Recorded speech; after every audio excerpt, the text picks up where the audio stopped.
Today I'm demonstrating a floral for you. This is on a 12 by 12 canvas and is inspired by the flowers of late summer. I'm using acrylic paints, and as you saw, I put down my first layer of greenery with a silicone wedge, and now I am softening all the edges with a filbert brush, and now going in and bringing some more of that beautiful off-white color into the background. And this again just softens the greenery even more.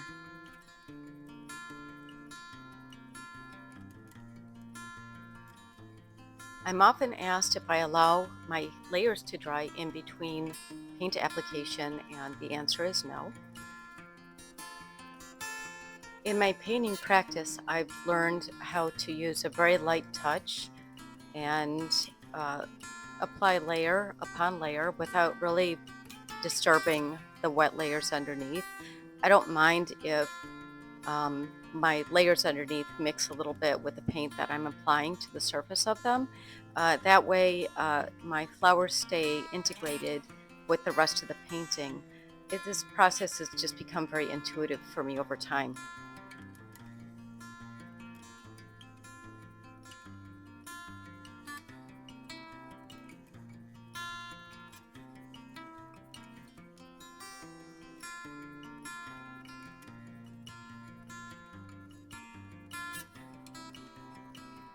My advice for anybody who wants to start a painting practice or who has already and gets frustrated is just to stick with it, because really there are no shortcuts to learning how to paint. It's going to feel a little bit different for everyone, and the worst thing that you can do is give up. It's really about putting in the time and the effort and learning. The whole process is really learning. And every painting that I paint is a learning process for me. It's always teaches me something new and helps me think about how I want to paint in the future.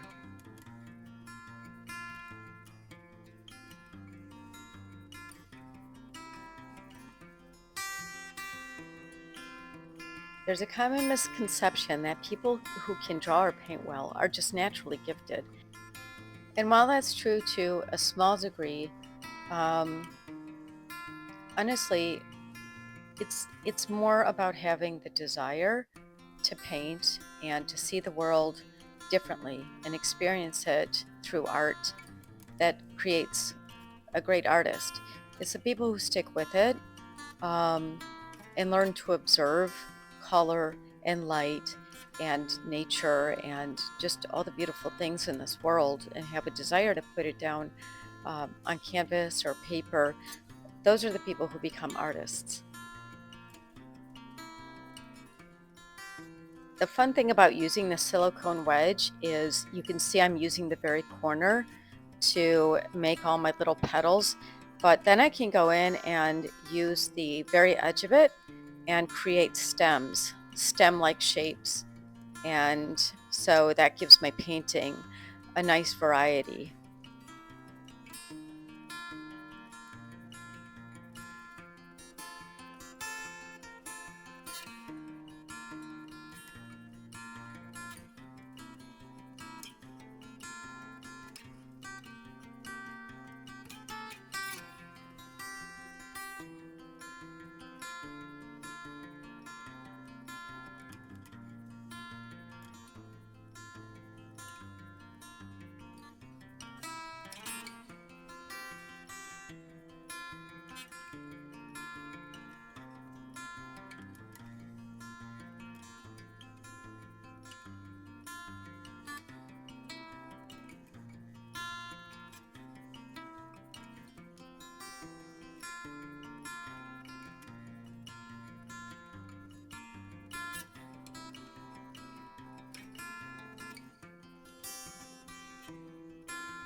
A well-designed painting is not just about what you put down on the canvas, but also learning perhaps when to take some things away. And what I mean by that is, as you can see, I am layering some of that beautiful cream color from the background back into my painting, getting rid of some areas, creating a little bit more negative space here and there, and also continuing to soften the layers underneath by adding somewhat transparent layers on top. I'm also softening the edges as I go.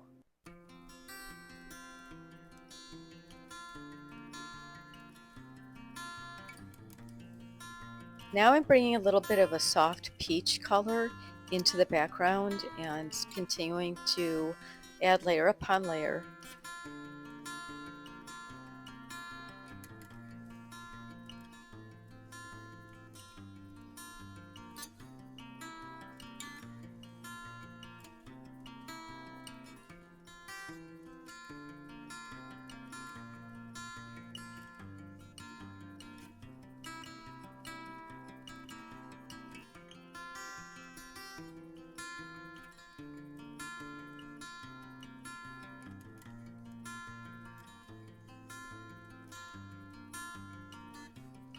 I had a vision in mind when I started this painting, but it was basically more or less choosing what colors I was going to use, and also just thinking I wanted to create a very pretty summer bouquet that had lots of different colors in it.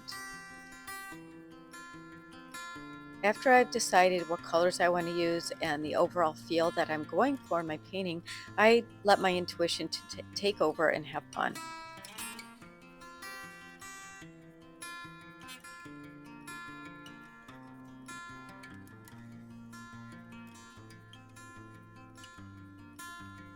I believe that striking a balance between planning and allowing intuition to take over is what makes painting so much fun and keeps a painting feeling fresh and spontaneous.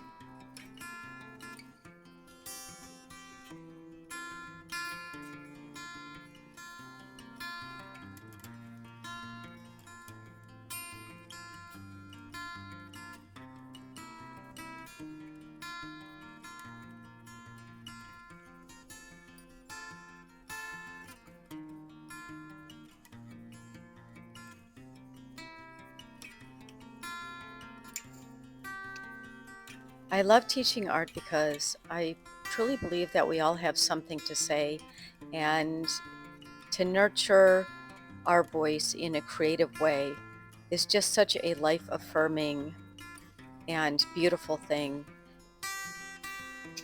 The world can be such a dark and lonely place for people, and art is something beautiful that we can give the world right now and that will still remain after our lives here are over.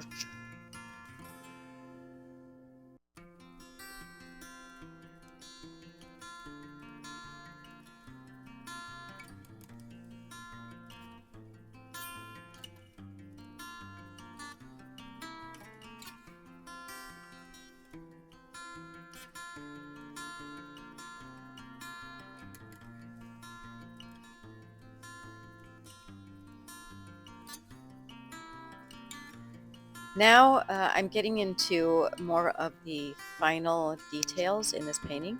I've built up so many layers, and now it's just about adding pretty little touches here and there wherever I feel like the painting maybe needs some balance.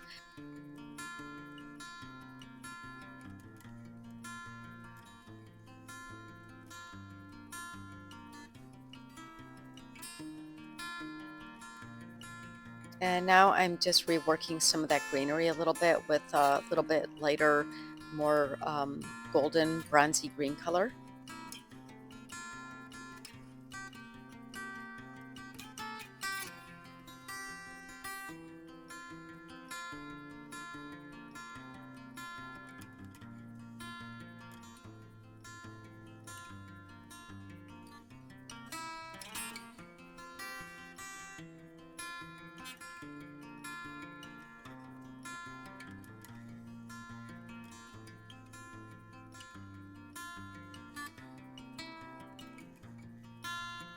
If you're interested in learning more about my favorite tools that I use for painting, such as the silicone wedge, the types of mediums that I prefer, and the types of brushes that I use, I will add a link to another video at the end of this one.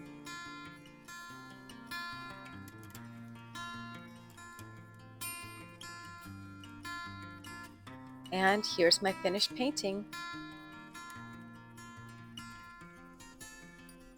Be sure to leave me a comment and let me know what you think, or if you have any questions, I'd love to answer them. A painting like this deserves to be framed. So here I've got a beautiful light wooden frame, and I'm just going to drop my painting into it.